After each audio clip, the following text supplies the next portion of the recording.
Hello guys, good morning and welcome here once again to the class of Nikhilesh sir.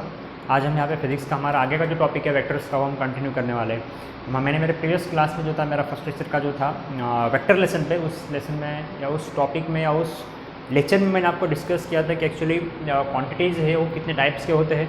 उसमें हमने देखा था कि स्केलर और वेक्टर दो टाइप के क्वांटिटीज़ होते हैं। फिर हमने वो भी देखा था कि भैया हम क्वांटिटीज़ को या स्केलर या वेक्टर क्वांटिटीज़ को डिस्क्राइब किस तरीके से करते हैं। वहाँ पे मैंने उसके आपके एग्जांपल्स भी आपको बहुत सारे दिया था, ठीक है। उसके बाद हमने क्या देखी थी कि जो वेक्टर्स हैं इनके टाइप्स क्या होते हैं, ये भी हमने बहुत सारी बात वहाँ पे पढ़ी थी। तो वहाँ पे हमने देखा था कि जब आप मैथमेटिक्स में जाओगे, सेम टॉपिक जो वेक्टर है ना, आपको सेपरेटली स्टडी करना मैथमेटिक्स में, आपके पास वहाँ पे बहुत सारे मिलने वाले, unit vector, null vector, identity vectors, symmetric, ये सब बात जो मैथमेटिक्स का पार्ट आ जाएगा। लेकिन आपके फिजिक्स में जो आपका मोशन इन प्लेन जो आपको दिया है आपके एनसीईआरटी के हिसाब से, और जहाँ पे वेक्टर है टॉपिक है, और सेपरेट वेक्टर दिया आपके पास आपके 12th के लिए, सॉरी 11th के लिए स्टेट बोर्ड में। तो उस केस में क्या हो जाएगा कि आपके पास जो हमने कल देखा था कि वेक्टर्स एक्चुअली होते क्या है, ठीक है ना। वेक्टर्स के बारे में हमने डिस्कस किया था जनरलाइज्ड। यदि हमें कोई क्वांटिटी को डिस्क्राइब करने के लिए उसका magnitude as well as direction की जरूरत होती है, उसे हम क्या कहते हैं, वेक्टर्स कहते हैं, ठीक है ना। हमने फिर लिखा था any quantity that requires magnitude as well as direction to define them, ठीक है। इसको हमने कहा था कि भैया वेक्टर होते हैं, वेक्टर क्वांटिटीज होते हैं जिसको हम डिफाइन करते हैं इस टाइप का। उसके ऊपर में एरो रहता है, जहाँ पे ये एरो इंडिकेट कर रहा है उसका डायरेक्शन, ठीक है ना। यदि हम लिखते हैं यहाँ पे 10 न्यूटन ऑफ फोर्स, फोर्स से लग रहा है 10 न्यूटन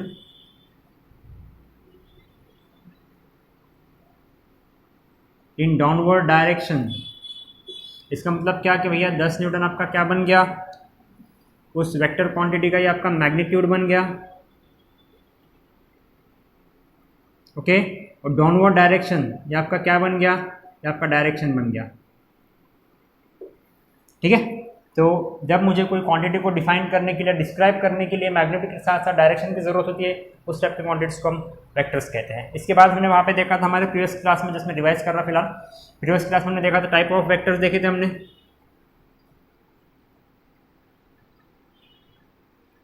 टाइप ऑफ वेक्टर्स में हमने क्या क्या देखा था, हमने देखा था भैया जीरो वेक्टर, इसको हम नल वेक्टर भी कहा था, ठीक है, जिसका मैग्नीट्यूड जीरो होता है। उसके बाद हमने क्या देखा था, नेगेटिव वेक्टर। अब भैया नेगेटिव वेक्टर होते क्या है, nothing but vector which has same magnitude but opposite direction. मैंने इसको मेरे हिसाब से दूसरा भी नाम दिया था, अपोजिट वेक्टर्स करके। मैंने अपोजिट वेक्टर करके भी वहाँ पे नोट किया था, लेकिन एक्चुअली कैसे है, नेगेटिव वेक्टर्स भी कहते हैं उन्हें, ठीक है। उसके बाद क्या था, यूनिट वेक्टर, हाँ जी, जिसका मैग्नीट्यूड 1 होता है उसको हम यूनिट वेक्टर भी डिफाइन कर सकते हैं, ठीक है ना। जीरो वेक्टर हो गया, नेगेटिव वेक्टर हो गया। उसके बाद हमने यूनिट वेक्टर देखा, तो उसके बाद देखा था हमने equal vector, nothing but equality of vector. हम कब कहेंगे कि हमारे दो वेक्टर्स इक्वल है या सेम है, जब उन दोनों वेक्टर्स का डायरेक्शन एज वेल एज उनका मैग्नीट्यूड यदि सेम होता है, तो उस वक्त हम कहते हैं कि हमारे वेक्टर्स कैसे हैं, इक्वल वेक्टर्स हैं। यूनिट वेक्टर्स यानी ऐसा वेक्टर जो डायरेक्शन जिसका जो चाहे वो हो, लेकिन उसका जो मैग्नीट्यूड है वो उसका क्या आता होता है, 1 होता है। नेगेटिव वेक्टर, अपोजिट वेक्टर हमने कहा था, नेगेटिव वेक्टर ऐसे वेक्टर्स, ऐसे दो वेक्टर्स जो मैग्नीट्यूड में सेम है बट डायरेक्शन उनका एग्जैक्ट अपोजिट है, उसको हम कहेंगे भैया नेगेटिव वेक्टर, या उसको अपोजिट वेक्टर भी मैं कहता हूँ। नेक्स्ट है आपके पास जीरो वेक्टर या नल वेक्टर, ऐसा वेक्टर जिसका मैग्नीट्यूड 0 है, उसको हम क्या कहते हैं भैया, जीरो वेक्टर या नल वेक्टर। ये हमने कुछ 4-5 टाइप्स ऑफ वेक्टर्स उस क्लास में हमने शायद से पढ़े थे। उसके बाद हमने क्या देखा था, उसके बाद हमने देखा था कि भैया वेक्टर्स का मैथमेटिकल ऑपरेशंस हमें पढ़ना है, ठीक है। वेक्टर्स का मैथमेटिकल ऑपरेशंस यानी क्या, nothing but addition, subtraction and division of vectors, ठीक है। जो हमें सेकंड टॉपिक पढ़ना है वो है nothing but operations of vectors, ठीक है ना। ऑपरेशन ऑफ वेक्टर यानी क्या, हाँ जी, तो जो वेक्टर्स होते हैं उन वेक्टर्स को मैथमेटिकल ऑपरेटर्स किस तरीके से लगा सकते हैं, नथिंग बट हम उन दो वेक्टर्स का एडिशन कैसे कर सकते हैं, हम उन दो वेक्टर्स का सब्सट्रैक्शन कैसे कर सकते हैं, हम उन दो वेक्टर्स का मल्टीप्लिकेशन बोलो या फिर उस एक पर्टिकुलर वेक्टर को किसी कांस्टेंट टर्म से मल्टीप्लाई कैसे कर सकते हैं, ये आता है मल्टीप्लिकेशन ऑफ वेक्टर्स में। डिवीजन ऑफ वेक्टर्स मैंने कहा था, division of vector is nothing but multiplication of a vector by what we can say rational number. ठीक है, मैंने बताया था कि भैया एडिशन और सब्ट्रैक्शन एक इसमें कंसिडर करेंगे, मल्टीप्लिकेशन डिवीजन एक इसमें कंसिडर करेंगे। Subtraction of vector is nothing but the addition of two vectors. ठीक है ना, देखो भैया यदि मेरे पास दो वेक्टर्स दिए हैं, ठीक है, दिख रहा है कि आपको, एक बार देख लो, यदि आपके पास दो वेक्टर्स दिए कौन से भी, ठीक है ना, यदि मेरे पास ये एक वेक्टर ए है और दूसरा वेक्टर बी है, यदि मुझे उन दोनों का ऐड करना है तो भैया मैं सिंपल में लिख लूँगा vector A plus vector B. इनके एडिशन परफॉर्म करने के लॉज हमारे पास, हमने 3 लॉज हमें पढ़ना है अभी आगे में, that is addition of vector by triangle law, addition of vector by polygon law, addition of vector by parallelogram law. ठीक है ना, ये सब बातें हमें यहाँ पे पढ़ना है। तो उस दिन मैंने जस्ट आपको टॉपिक शायद से लिख के दिया था। ठीक है, तो ये देखो एडिशन ऑफ वेक्टर्स में ऐसा हो सकता है, जब सब्स्टिट्यूशन की बात है तो हो सकता है कि मेरा एक वेक्टर ऐसा है और दूसरा वेक्टर मेरा माइनस बी है, नथिंग बट वेक्टर ए के अपोजिट डायरेक्शन में दर्शाता है। हमेशा ध्यान में रखना, वेक्टर में नेगेटिव साइन दिख रहा है आगे में, इसका मतलब दिया हुआ वेक्टर का डायरेक्शन हमारे दिए हुए वेक्टर से अपोजिट है, उल्टा है। तो इसको मैं लिखते समय ऐसा लिख सकता, vector A plus of minus B, nothing but subtraction of vector, लेकिन लिखा कैसा, इन टर्म्स ऑफ एडिशन। उसी तरीके से मल्टीप्लिकेशन ऑफ वेक्टर, यदि ये मेरा ए वेक्टर है, यदि मुझे इसको मल्टीप्लाई करना है किसी पर्टिकुलर कांस्टेंट लैम्बडा से, लैम्बडा बोलो, पी बोलो, क्यू बोलो, योर विश, मल्टीप्लाई करना है, तो भैया इसका आंसर क्या बन जाएगा, बोलो, ये बन जाएगा आपका lambda into vector A. Vector define करना तो भैया इसको इस तरीके से डिफाइन करो। ठीक है, ऑब्वियस हम जो कैपिटल होते हैं उसको हम इससे डिनोट नहीं करते, हम धीरे धीरे पढ़ेंगे कैसा क्या होता है, स्मॉल लेटर से डिनोट करना होता है। आई बात ध्यान में। ये डिवीजन ऑफ वेक्टर्स है क्या, यदि मेरा कोई वेक्टर है बी, उसको यदि मुझे डिवाइड करना है किसी कांस्टेंट पर्टिकुलर कांस्टेंट 1/λ से, नथिंग बट मैं क्या करूँगा, इस वेक्टर बी को मल्टीप्लाई करूँगा 1/λ से। Multiplication nothing but indirectly divide ही हो गया लैम्बडा इस बी से। आगे बात ध्यान में। तो इसलिए मैंने कहा था कि division in terms of multiplication and subtraction in terms of addition, ये हो गए mathematical operators of the vectors. हम दो वेक्टर्स को कैसे ऐड कर सकते हैं, दो वेक्टर्स को कैसे सब्ट्रैक्ट कर सकते हैं, दो वेक्टर्स को मल्टीप्लाई कैसे कर सकते हैं, दो वेक्टर्स को डिवाइड कैसे कर सकते हैं, ये हमने यहाँ पे शॉर्ट में एकदम से बताया मैंने। बिल्कुल देख लो, इसको ध्यान से समझने की कोशिश करो। जब हम कुछ न्यूमेरिकल्स लेंगे, ठीक है ना, उस वक्त आपके फिर से कॉन्सेप्ट्स क्लियर हो जाएंगे। टाइप ऑफ वेक्टर में हमने बता दिया, zero vector, negative vector, unit vector, equal vector. इसको अपोजिट मैं कहता हूँ, जीरो को नल वेक्टर्स भी आप कह सकते हो। इसमें और बहुत सारे टाइप्स है जो कि आपको आपके मैथमेटिक्स में जब आप वेक्टर लेसन पढ़ोगे आपके क्लास 11th में, उस वक्त आपको पता चलेगा कि इसमें बहुत सारे और भी टाइप्स है। ठीक है, तो चलो हम यहाँ पे और देख लेते हैं। नथिंग बट जो हम परफॉर्म कर रहे हैं ऑपरेशन ऑफ वेक्टर, इसमें हम एडिशन ऑफ वेक्टर किस तरीके से परफॉर्म कर सकते हैं, ये सबको समझ गया। डेफिनेशंस मैंने क्या लिख के दिया था, मैग्नीट्यूड क्या होता है, डायरेक्शंस क्या होता है, ये सब बातें। अब थोड़ा सा जस्ट ओवरऑल फिर से रिवाइज कर देता हूँ मैं आपको। यहाँ पे सपोज मेरा ये कोई वेक्टर है, इस टाइप, इस डायरेक्शन में, ये मेरा ओ, ये मेरा ए। उस वक्त बताया था कि भैया ये उसका टेल हो गया, टेल हो गया, ये उसका हेड हो गया। इसे मैं स्टार्टिंग पॉइंट भी कह सकता हूँ, एसपी स्टार्टिंग पॉइंट। इसे मैं एंड पॉइंट भी कह सकता हूँ, ईपी भी कह सकता हूँ, एंड पॉइंट्स। ठीक है, ओ टू ए, ये क्या दर्शा रहा है कि वेक्टर ओ से चालू हुआ और ए पे आके ख़त्म हुआ। यदि इसी को मैं ऐसा कुछ लिखता हूँ कि भैया मेरा बी से चालू हुआ और ये सपोज मेरा ओ है, इसको मैं किस तरीके से रिप्रेजेंट करूँगा, इसको मैं वेक्टर बी ओ से रिप्रेजेंट करूँगा। क्यों, क्योंकि चालू हुआ बी से, ठीक है ना। इसका स्टार्टिंग पॉइंट कौन है, बी है, तो उसका भैया एंड पॉइंट कौन है, ओ है। ये इसका टेल और ये इसका हेड है, समझ गया, वेक्टर बी ओ। ठीक है ना। देखो यदि मुझे इन दोनों वेक्टर के मैग्नीट्यूड, ठीक है ना, vector A O is equals to 5 unit और वेक्टर बी ओ ये भी यदि 5 यूनिट्स है, ठीक है ना, लेकिन डायरेक्शन देखो अपोजिट है। ये ओ से लेके ए की तरफ जा रहा है, ये बी से लेके ओ की तरफ जा रहा है, मीन से राइट हैंड साइड में मूव हो रहा है, लेफ्ट हैंड साइड में मूव हो रहा है। इस वक्त मैं लिखते समय क्या लिखूंगा, देखो इनका मैग्नीट्यूड सेम है, इसका मतलब मैं ऐसा लिख पाऊंगा क्या कि भैया vector O A is equals to vector B O, नहीं लिख पाऊंगा। क्यों, क्योंकि इनका डायरेक्शन अपोजिट है।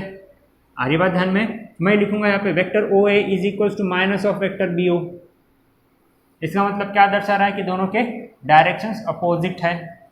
मैग्नीट्यूड में सेम है लेकिन डायरेक्शन अपोजिट है, ठीक है ना। यदि मैं इसको लिखूं कि भैया ये बी ओ हो गया, ये मैं नेक्स्ट वेक्टर लिख रहा मेरा ए ओ,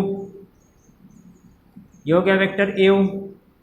अब इस केस में देखो ये भी 5 यूनिट, ये भी 5 यूनिट, दोनों का मैग्नीट्यूड भी सेम है, दोनों का डायरेक्शन भी सेम है, तो इस केस में मैं इनको लिख सकता कि भैया vector B O is equals to vector A O,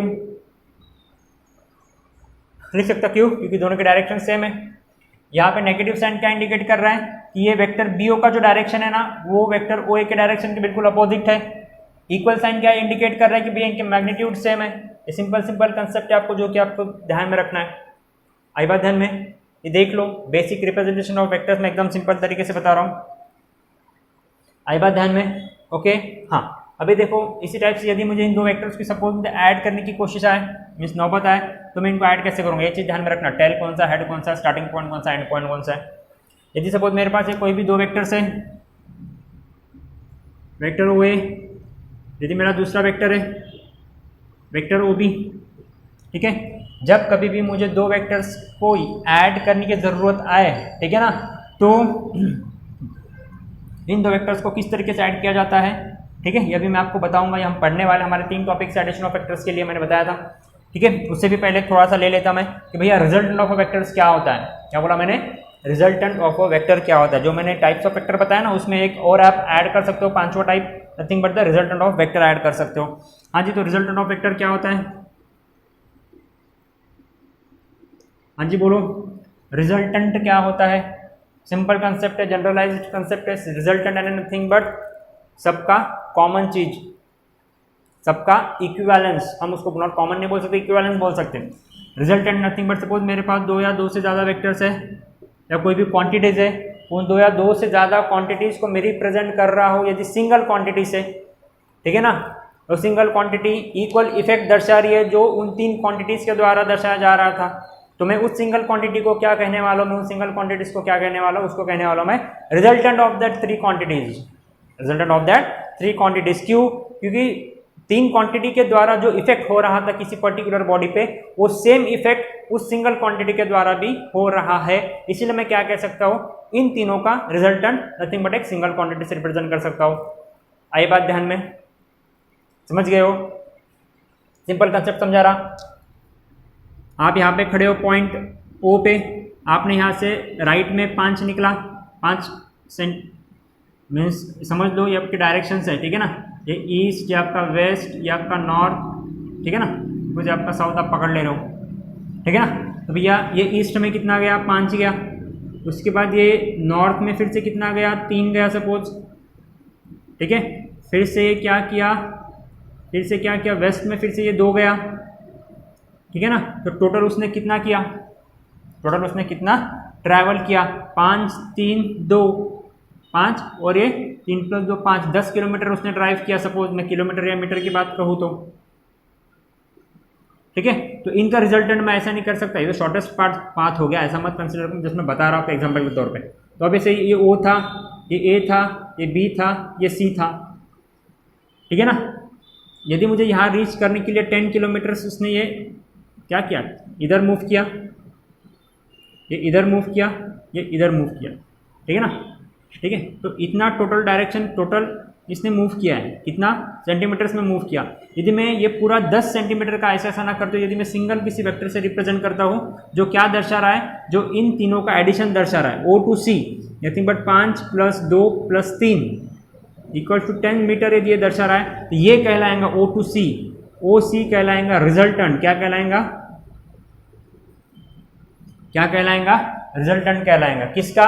of this 3 vectors. कौन सा? Resultant of vector OA, vector AB, vector BC। अरे बात ध्यान में? तो फिर हम ये इसको किस तरीके से लिखते हैं, किस तरीके से रिप्रेजेंट करते हैं, रिजल्टेंट निकालते कैसे हैं, ये सब बातें अभी हम यहाँ पे पढ़ने वाले। रिजल्टेंट यानी ध्यान में रखना, it is a single vector. Resultant is nothing but type of vector, that is resultant is a single vector which produces the same या equal effect produced by as that of produced by number of vector acting simultaneously। अरे बात ध्यान में? इन तीनों को replace करके मैं एक सिंगल वेक्टर OC से रिप्रेजेंट करता हूँ जिसका value is equal to this 3 vectors, ठीक है। ये होता है रिजल्टेंट। सिंपल कंसेप्ट ध्यान में रखना। अब बोलूँगी कि सर एकदम छोटा शॉर्टेस्ट डायरेक्शन हो गया, ठीक है ना। हाँ, वो तो हम बाद में निकाल लेंगे कि 5 गया, 2 इधर आ गया, तो टोटल डिस्टेंस की बात कर रहा हूँ मैं, ठीक है। वो बाद में पढ़ेंगे, उतना कंसेप्ट मत, उतना ज़्यादा दिमाग मत लगाओ, ठीक है। हाँ चलो अभी हम क्या करेंगे यहाँ पे, अभी हम यहाँ पे करने वाले हैं एडिशन ऑफ टू वेक्टर्स। तो सिंपल में ध्यान में रखना, जब कभी भी आप कोई भी वेक्टर्स को ऐड करते हो, ठीक है ना, यहाँ पे हमने ट्रायंगल लॉ पढ़ना है, यहाँ पे मैं 3 लॉ पढ़ना है, अभी मैंने बताया था। एक है ट्रायंगल लॉ, सेकंड है पॉलीगॉन,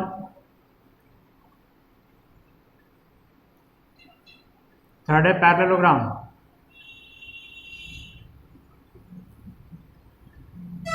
ठीक है ना, ये सभी के सभी law of vector addition, law of vector addition, law of vector addition. हाँ, जब कभी भी आप दो वेक्टर्स को ऐड करते हो तो ध्यान में रखना उन दो वेक्टर्स को किस तरीके से ज्वाइन करना है। यदि मेरा वेक्टर ओ ए है, ठीक है ना, ये इसका टेल है, ये इसका हेड है, तो जो दूसरा वेक्टर है that must originate from like this, इसका टेल सेकंड वेक्टर का टेल फर्स्ट वेक्टर का हेड होना चाहिए। क्या बोला मैंने? सेकंड वेक्टर का जो टेल है वो फर्स्ट वेक्टर के हेड को ज्वाइन होना चाहिए। अरे बात ध्यान में, इस डायरेक्शन में सपोज ये मेरा वेक्टर ओ ए है, ये मेरा suppose next vector A B है। अरे बात ध्यान में, तो जो थर्ड साइड ये क्या रिप्रेजेंट करनी चाहिए? दो साइड ऑफ ट्रायंगल रिप्रेजेंट करनी चाहिए। Then third side of triangle that is O B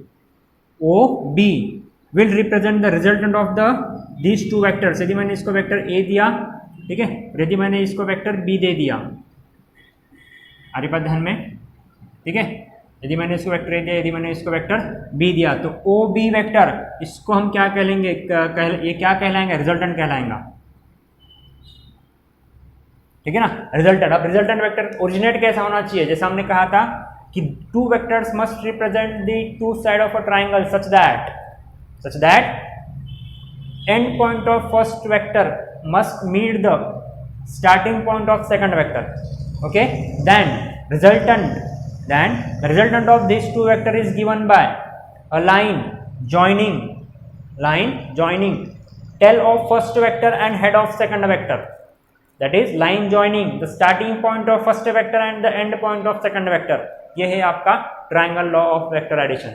Then the third side of triangle represents the resultant of these two vectors which originate from the what? Starting point of first vector and terminates at the end point of second vector। आरी बात ध्यान में, यह आपका triangle law of vector addition है, यह आपका resultant कहलाएगा। देयरफॉर यह आपका O B is equals to vector A plus vector B. उसके बाद मैंने आपको एक सिंपल कंसेप्ट अभी मैं आपको बताने जा रहा हूँ कि एडिशन ऑफ टू वेक्टर्स हो रहा है कि नहीं हो रहा है, कैसे पता चलने वाला है।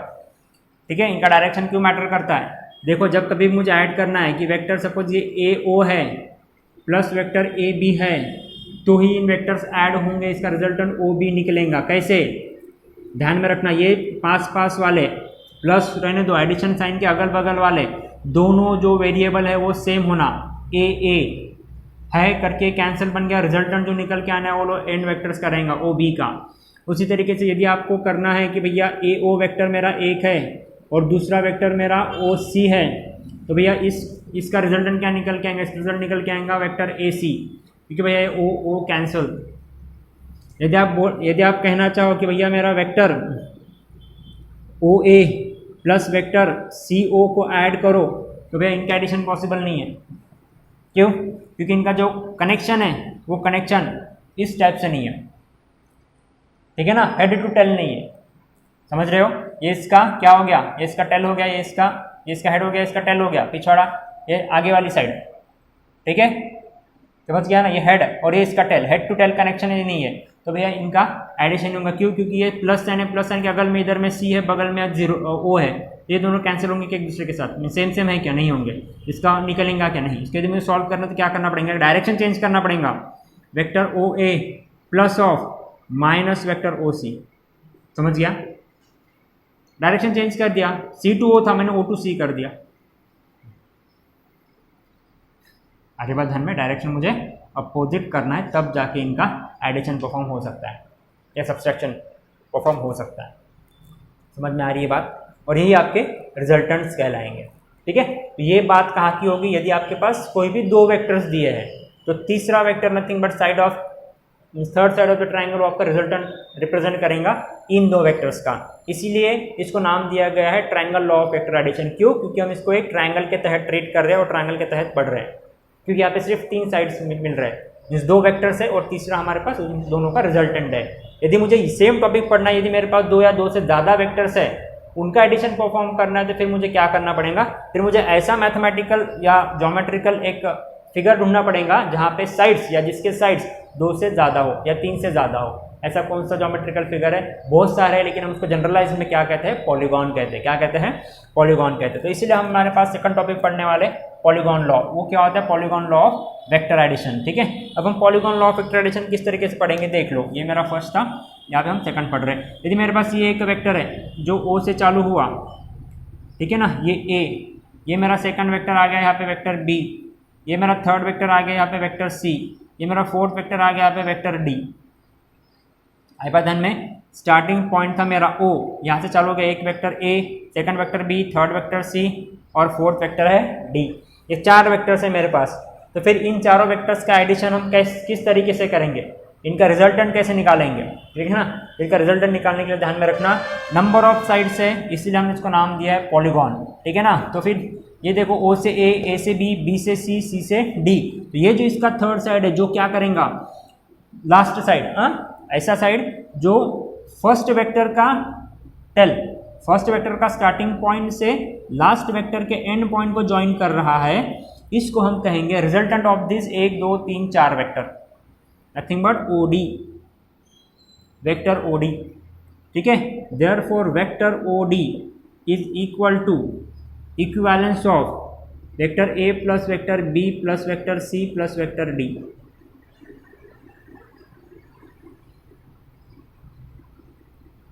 Vector A plus vector B plus vector C plus vector D. आई बात ध्यान में, ठीक है। तो इसको हम क्या कहते हैं, polygon law of vector addition. क्यों पॉलीगॉन, क्योंकि यहाँ पे 3 से ज़्यादा साइड से, 2 से ज़्यादा साइड से। ठीक है, देखो ये पॉलीगॉन बना रहा है टाइप का। तो जो लास्ट साइड रहेगा पॉलीगॉन का, जो किसको ज्वाइन करेगा, that will join the starting point of first vector and and point of last vector. फिर वो चाहे कितने भी 5 रहने दो, 6 रहने दो, 10 वेक्टर रहने दो, ठीक है ना। That vector will be termed as an, or it will be called as an resultant of all this given vectors. Okay, अब वो कैसे होता है तो थोड़ा ज़रा ध्यान से देखो। ये देखो ये, अब ये जो साइड है, ये साइड क्या रिप्रेजेंट करेगा, देखो इस डायरेक्शन में ये 2 साइड्स हो गए। सपोज मैंने इन दोनों को 2 साइड ऑफ ट्रायंगल रिप्रेजेंट किया, और सपोज ओ से इस पॉइंट तक को यदि मैं ज्वाइन कर रहा, ये मेरा सपोज, अब मैं इनको अलग अलग नाम देता, ये मेरा, ये सपोज ये आपका वेक्टर ए, ये बी, ये सी, ये आपका डी, ये वेक्टर सी। इनको जो मैं नाम दे रहा हूँ वो है मेरा M, small N, small P और स्मॉल क्यू। अरे बात ध्यान में, तो देखो ओ एम से लेके एन तक, यदि मैं 2 साइड ऑफ ट्रायंगल रिप्रेजेंट करूंगा तो मेरा ओ से लेके एन तक क्या बनाएगा भैया, third side of the triangle. Third side of the triangle जो कि क्या होता है, रिजल्टेंट ऑफ दिस 2 साइड्स होता है। ठीक है ना। By triangle law of vector addition देखो बिल्कुल उसी के तहत है। ओ से लेके ये देखो सेकंड वेक्टर का स्टार्टिंग पॉइंट फर्स्ट वेक्टर के एंड पॉइंट से जुड़ा है, इसलिए ट्रायंगल लॉ को सेटिस्फाइड कर रहा है। वो जो रिजल्टेंट है वो मेरा ओ से लेके इस डायरेक्शन में है, नथिंग बट इस डायरेक्शन में। तो भैया ये क्या दर्शाएगा, ये दर्शाएगा vector A plus vector B, दर्शा दिया। अब नेक्स्ट में क्या करने वाला, देखो नेक्स्ट मेरा एंड पॉइंट यहाँ से, तो भैया मैं ओ से लेके यहाँ तक ज्वाइन करूँगा। देखो ये ओ से लेके एन तक, एन से लेके पी तक कैसे ज्वाइन है, बैक टू बैक है ना। सपोज ए ओ एन वेक्टर कंसिडर करो, इसका ये एंड पॉइंट हो गया, ओ एन का एंड पॉइंट हो गया, और वेक्टर एन पी जो है नथिंग बट वेक्टर सी, उसका ये स्टार्टिंग पॉइंट हो गया। मीन्स इसी पैटर्न में, इसी पैटर्न के तहत ज्वाइंट है। तो भैया ये जो डिनोट करने वाला है ओ पी, ये क्या दर्शाएंगे, ये दर्शाएंगे रिजल्टेंट किसका, इन 2 साइड्स का रिजल्टेंट दर्शाएगा। भैया ए साइड कौन है, ए प्लस बी, ये कौन है, सी। तो इस साइड का जो रिजल्टेंट जो निकलेगा ओ पी, वो क्या रहने वाला है, बोलो ए प्लस बी प्लस सी रहने वाला है। आई बात ध्यान में, ठीक है। फिर से वही बात, ये ओ से लेके पी तक जा रहा है, फिर से यहाँ से end to end, head to tell connection head, to to tell कनेक्शन कहते हैं इसको, ठीक है, ध्यान में रखना। ठीक है, ये इसका हेड है और इसका टेल है, फिर से वही पैटर्न में कनेक्टेड है। ये जो थर्ड साइड फिर से ट्रायंगल को रिप्रेजेंट करिए, 2 साइड ऑफ ट्रायंगल ज्वाइन करेंगे तो third side of triangle that will represent the resultant of this 2 vectors.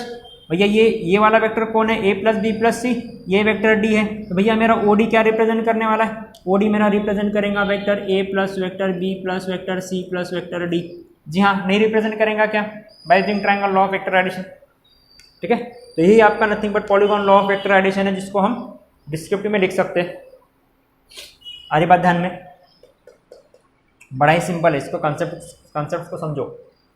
ठीक है, आई बात ध्यान में। नेक्स्ट हमारे पास parallelogram law of vector addition.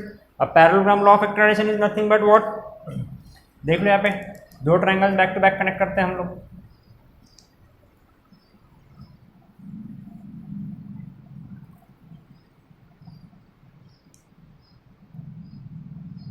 अब पैरेललोग्राम नाम में आप सबको मालूम है पैरेललोग्राम का प्रॉपर्टी क्या होता है, बोलो।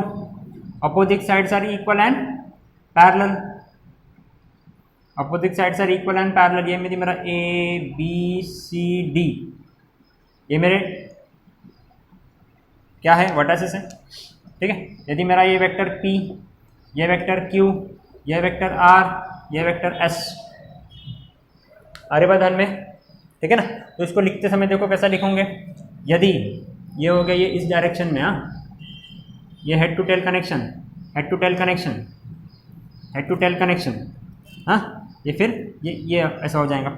अब यहाँ पे देखो, यदि आपके पास ये जो है इसे ये क्या कहलाएगा, ये क्या कहलाएगा, डायगोनल कहलाएगा। किसका, इस पैरेललोग्राम का डायगोनल है BD या DB, क्या है, पैरेललोग्राम का डायगोनल है। इस केस में देखो, यदि मेरा D to A nothing but vector S, A to B nothing but vector P, ये किस फॉर्मेट में कनेक्ट है, जो हमारा वेक्टर एडिशन का जो फॉर्मेट है हेड टू टेल फॉर्मेट है कि नहीं, हेड टेल फॉर्मेट, उसी में कनेक्टेड है। देखो देखो इस वेक्टर S का हेड, आई बात ध्यान में, इस वेक्टर P के टेल से कनेक्टेड है, ठीक है ना। यदि मैंने इसको to sides of triangle consider किया तो भैया मेरा ये डायगोनल जो है ना इस पैरेललोग्राम का, वो क्या एक्ट करेगा, it will act as a third side of this triangle, third side of this triangle. नहीं एक्ट करेगा क्या, तो nothing but by using triangle law of vector addition ये क्या होना चाहिए, रिजल्टेंट होना चाहिए। नथिंग बट व्हाट, ये होना चाहिए, रिजल्टेंट बता रहा हूँ मैं, रिजल्टेंट यानी R is equals to vector S plus vector P होना चाहिए, नहीं होना चाहिए क्या, अरे बात ध्यान में। ये हो गया parallelogram law of vector addition, ठीक है। अब क्योंकि ये पैरेलल तो मैं इसको क्या करूंगा मालूम है, अभी सेपरेट नहीं करूंगा, एक ही करूंगा। यदि मैंने इसको P दे दिया, हाँ जी, तो भैया ये भी क्या होना चाहिए, ये भी वेक्टर P होना चाहिए। ये S है तो ये भी क्या होना चाहिए, वेक्टर S होना चाहिए। क्यों, क्योंकि ये वेक्टर्स कैसे होते हैं, इक्वल एंड अपोजिट होते हैं, ठीक है। पैरेलल और इक्वल होते हैं, अपोजिट ऑब्वियस है, पैरेलल और इक्वल होते हैं। उस केस में देखो क्या होना चाहिए, समझ गया ये पैटर्न। फिर से जब हम इसको कंसिडर करेंगे तो देखो हेड टू टेल वाला पैटर्न है, फिर से वही बात, हेड टू टेल। यदि ये मेरा B to C इस डायरेक्शन में है, C to D मेरा सेकंड वेक्टर है, इसका हेड और इस वेक्टर P का टेल वेक्टर S का हेड से जॉइंट है यहाँ पे। ये जो मेरा थर्ड साइड जो है nothing but diagonal of this parallelogram, वो क्या एक्ट कर रहा है, वो एक्ट कर रहा है nothing but what, as the third side of this triangle, जो क्या दर्शाता है, रिजल्टेंट दर्शाता है किसका, addition of other two sides of triangle. देखो SP आगे बात ध्यान में, नथिंग बट ये क्या हो गया भैया, parallelogram law of vector addition. क्या हो गया, parallelogram law of vector addition. ये आपके पास 3 लॉज है वेक्टर एडिशन के, ओके, जो कि आपको पढ़ना है, या फिर इसके ऊपर के कुछ छोटे छोटे न्यूमेरिकल्स हम लेंगे तो आपको कंफर्म हो जाएगा कि किस तरीके से सॉल्व करते हैं और ये वेक्टर लॉ ऑफ एडिशंस क्या है, ठीक है। ट्रायंगल लॉ क्या है, पॉलीगॉन लॉ क्या है, और parallelogram law of vector addition क्या है। आई बात ध्यान में, समझ गया सबको, ठीक है। हम सिंपल इसके बारे में बाद में लिखा के देंगे, वैसा फिलहाल इस कंसेप्ट को ध्यान में रखो, ठीक है। हाँ, तो ये हमारा हो गया एडिशंस ऑफ वेक्टर्स, ठीक है। उसके बाद मैंने सब्सट्रैक्शन आपको बता दिया इन टर्म्स ऑफ वो, और multiplication of vector nothing but क्या होता है, किसी कांस्टेंट से मल्टीपल करते हैं, देख लेते हैं वो भी। सपोज ये मेरा वेक्टर है OA, जो है कि भैया 5 यूनिट है, 5 मीटर कंसिडर कर लो, ठीक है ना, ठीक है ना। OA, यदि मैं vector OA nothing but small vector A इसको मैं कंसिडर कर रहा हूँ, यदि मैंने इस वेक्टर A को मल्टीप्लाई कर दिया किसी पर्टिकुलर कांस्टेंट नंबर लैम्बडा से, अब वो नंबर कुछ भी हो सकता है, मैंने यहाँ पे लैम्बडा से डिनोट किया, तो भैया जो मेरा रिजल्टेंट वेक्टर निकल के आएगा वो वेक्टर क्या रहेगा, lambda times of vector A, पुराने वेक्टर के जो मेरा OA वेक्टर है उसके लैम्बडा टाइम्स में जिस कांस्टेंट से मल्टीप्लाई किया उतने कांस्टेंट टाइम्स ऑफ वो वेक्टर निकल के आने वाला है। आई बात ध्यान में, यदि मेरा लैम्बडा 1 है 2 है, सपोज A इंटू 2 से मल्टीप्लाई किया तो क्या बन जाएगा भैया, ट्वाइस ऑफ ए वेक्टर है। नथिंग बट जो मेरा नया वेक्टर हो जाएगा, नया वेक्टर यदि मैंने उसको वेक्टर B कंसिडर करता हूँ भैया, वो यहाँ से चालू होकर यहाँ से डबल हो जाएगा इसके। आई बात ध्यान में, ये यहाँ तक उसका डबल, समझ गया? ये पूरा का पूरा 10 मीटर हो जाएगा, समझा? क्योंकि मैंने 2 से मल्टीप्लाई किया।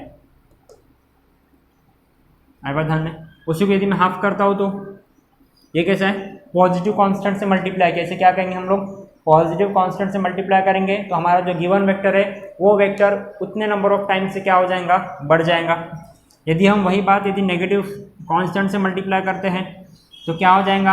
हमारा जो नया वेक्टर फॉर्म होने वाला है वो उतने ही टाइम से बढ़ जाएगा, लेकिन उसका डायरेक्शन क्या हो जाएगा? अपोजिट हो जाएगा। इस केस में देखो हमारा वेक्टर इतने टाइम से बढ़ जाएगा, उसका डायरेक्शन सेम रहेगा बट मैग्नीट्यूड बढ़ेगा। इस केस में क्या हो जाएगा? उसका डायरेक्शन भी चेंज होगा और उसका मैग्नीट्यूड भी चेंज होगा। मैग्नीट्यूड लैम्बडा से बढ़ेगा और डायरेक्शन उसका अपोजिट हो जाएगा। तो ये नेगेटिव मल्टीपल कहते हैं, इसको हम पॉजिटिव मल्टीपल कहते हैं। वो चीज़ थोड़ा सा ध्यान में रखना है आपको। आई बात ध्यान में? हाँ, यदि हमें उसको स्मॉल करना तो अब ऐसे डेसिमल नथिंग बट डिवाइड करते हैं वेक्टर ए। यदि मैंने उसको 1/2 से मल्टीप्लाई किया, पॉजिटिव 1/2 से, तो क्या हो जाएगा भैया? यदि मेरा ये 5 है तो नया वेक्टर जो बन के आने वाला है that is half of mod of vector ए। ठीक है ना भैया? ये क्या बन जाएगा? ये जो मेरा ये था इसका आधा बन जाएगा। नथिंग बट यहाँ से लिखता हूँ, ये मेरा आधा बन जाएगा। इसको मैं सी दे रहा हूँ, वो सी, ये 2.5 बन गया। क्यों? क्यों? मैंने जो मेरा वेक्टर था उसको मैंने हाफ से मल्टीप्लाई किया, नथिंग बट 2 से डिवाइड किया, पॉजिटिव कांस्टेंट से मल्टीप्लाई किया, नेगेटिव कांस्टेंट से मल्टीप्लाई किया। नेगेटिव कांस्टेंट से मल्टीप्लिकेशन का एक एग्जांपल ले लेते हैं।